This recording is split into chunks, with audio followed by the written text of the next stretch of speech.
Do you know what your biggest expense is each and every month?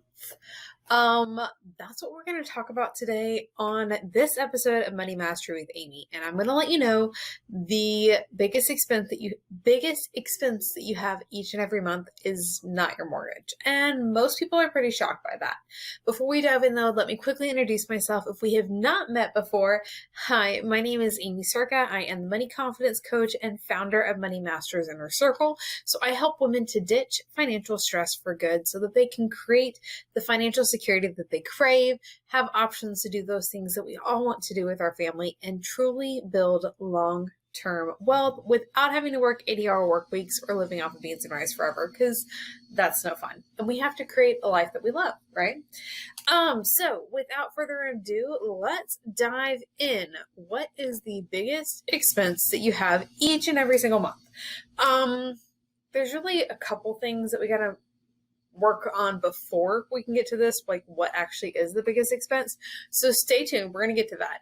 But the first thing I want to make sure that I address that we talk about is we need to stop beating ourselves up for how much we are actually spending, okay?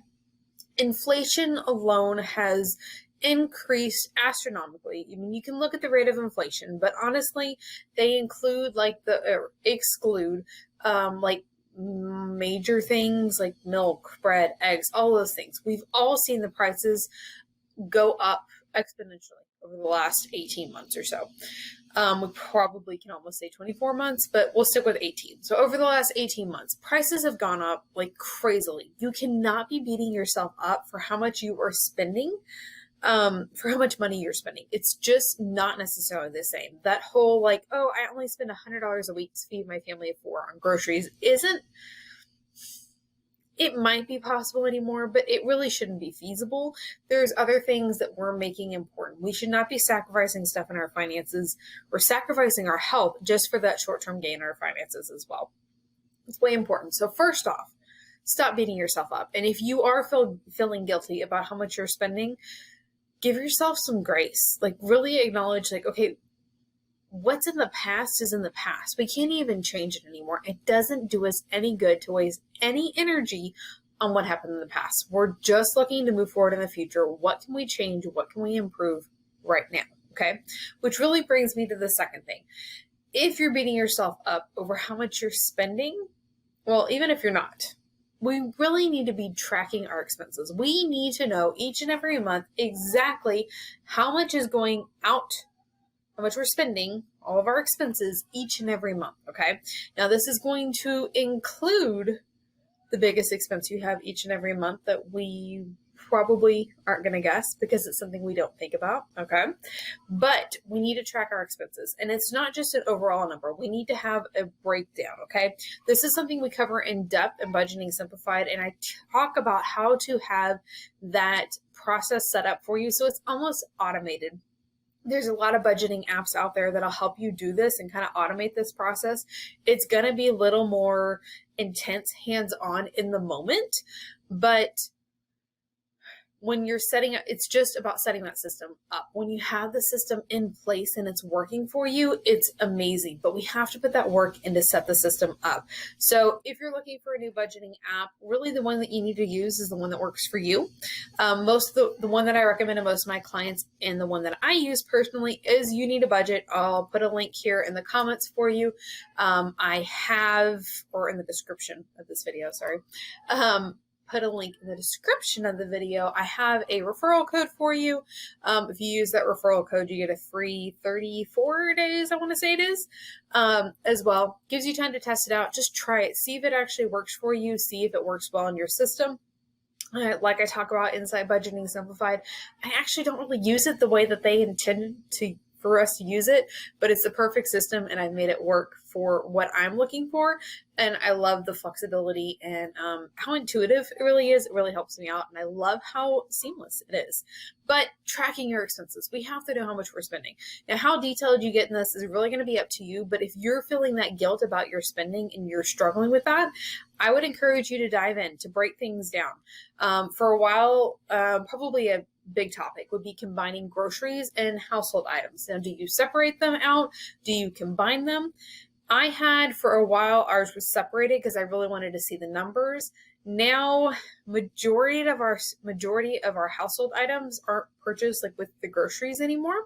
So there's a little bit of a difference and I feel more comfortable combining them. But I've also, because I had them separated, I was able to see the increase in our budget was from food, not necessarily extra stuff that we were buying. Okay. It was still the necessities and it was really the same necessities, but it was costing more. So we're able to release that guilt when we have that data to look at, but you only can have that data to look at if you're actually tracking your expenses, which finally brings me to the whole thing that we're here for today, right? The biggest shocking expense, the most shocking expense that you have, the shocking fact that the biggest expense that you have each and every month is taxes.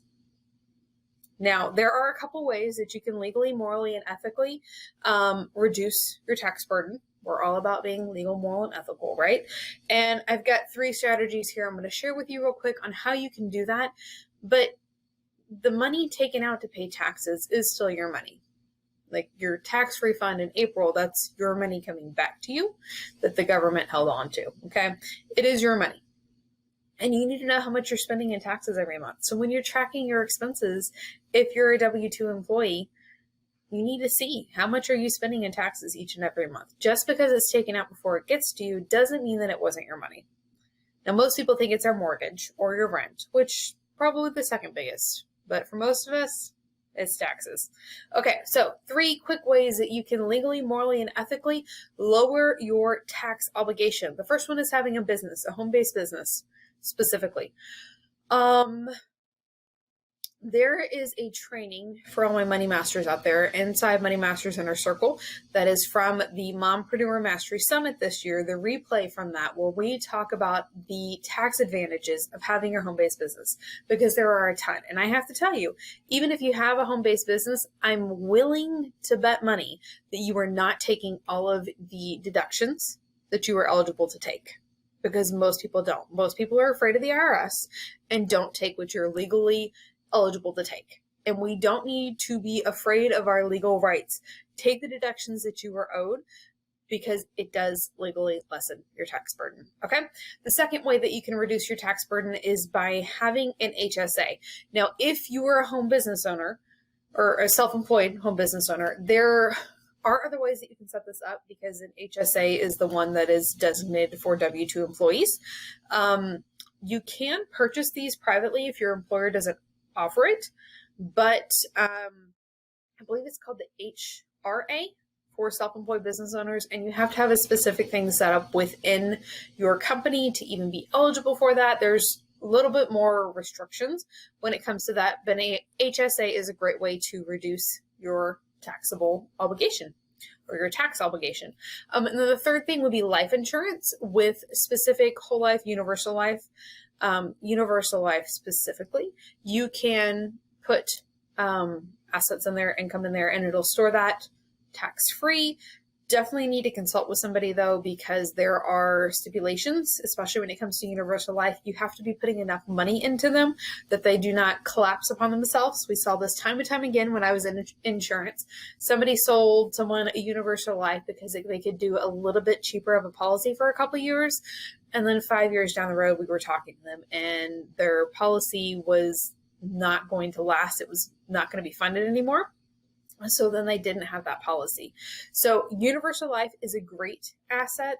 There's several variables within that. We're not going to get into all of that today, but talk with somebody that is licensed and able to help you with that, because it can be a great way to conserve your wealth and limit some of your tax obligation as well. Okay. So I think that's really it for today. So hey there, if you enjoyed this training, these tips today, I highly encourage you to go ahead and grab the Budget Makeover Guide. So what the Budget Makeover Guide is going to be is a PDF download that's going to give you 7 tips to discover the extra that's finding, that extra that is hiding in your existing personal finances. Now, the average person finds it $250 a month right now without increasing their income, that they could be applying somewhere else in their finances. They just don't even know it's hiding in there. So Go ahead and make sure you grab that budget makeover guide.